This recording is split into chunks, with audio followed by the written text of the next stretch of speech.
Hello students, welcome to SC economics classes. আচ্ছা, এই যে অঙ্কটা আছে এটা হচ্ছে মিডিয়ানের অঙ্ক। ঠিক আছে, আমরা লাস্ট কয়েকদিন ধরেই মিডিয়ানের অঙ্কই সলভ করছি। এটাও মিডিয়ানের অঙ্ক। এই অঙ্কটার স্পেশালিটি হচ্ছে এই যে ক্লাস ইন্টারভাল গুলো আছে, প্রত্যেকটা ক্লাস ইন্টারভাল গুলো কিন্তু সেম নয়। আমরা এতদিন মিডিয়ানের যে দু তিনটে অঙ্ক করেছি, যে কটা অঙ্কই সলভ করেছি, প্রত্যেকটার ক্ষেত্রে কিন্তু ক্লাস ইন্টারভাল সেম ছিল। এখানে কিন্তু সেটা নয়, অর্থাৎ ডিফারেন্ট তিন রকমের ক্লাস ইন্টারভাল আছে। কোনোটা 5, কোনোটা 2.5, কোনোটা 10।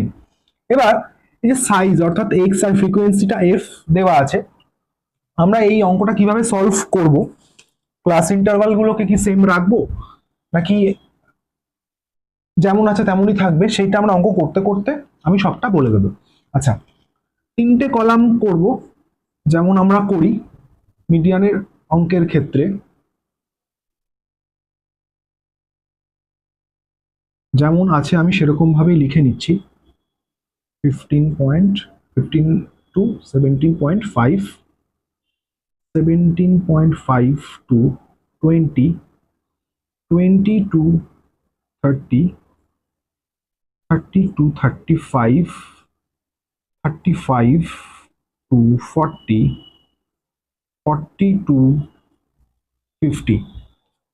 আচ্ছা, ফ্রিকোয়েন্সি যেগুলো ছিল, যেহেতু আমরা সেম রেখেছি, তাই ফ্রিকোয়েন্সিকেও অ্যাড বা মাইনাস করার কোনো রকম ব্যাপার নেই, যেমন আছে সেরকম ভাবে লিখে নেব।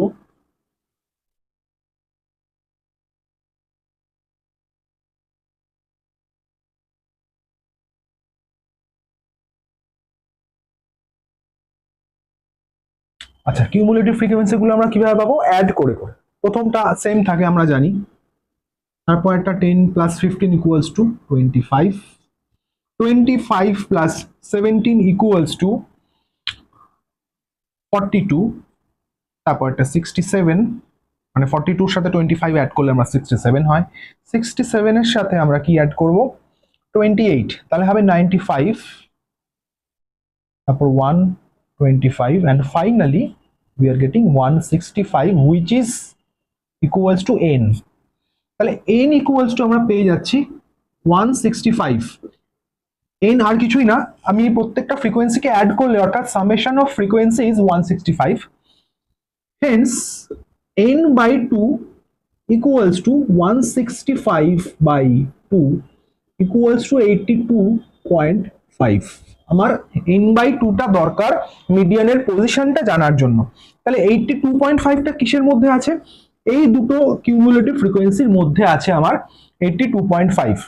অর্থাৎ এক্স্যাক্টলি কার থেকে ছোট? ইমিডিয়েটলি আমার এইটার থেকে ছোট, একটু বেঁকে গেছে।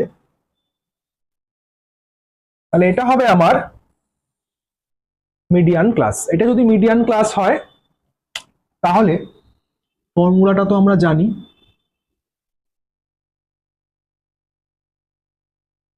cumulative frequency of preceding class, frequency of median class and class interval of median class।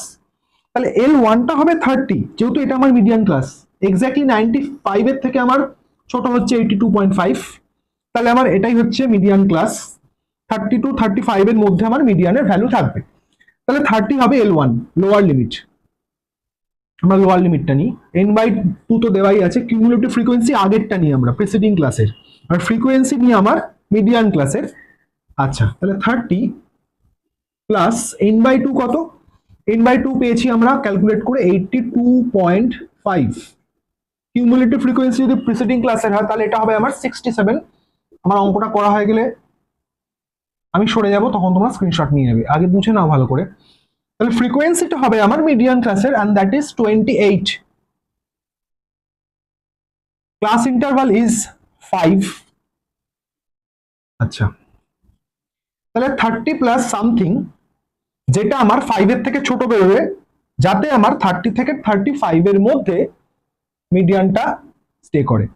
তাহলে এটা আমার কত হচ্ছে উপরে? 15.5 into 5 divided by 28।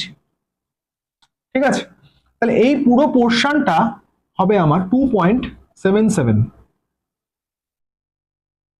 30 plus 2.77, that is 32.77।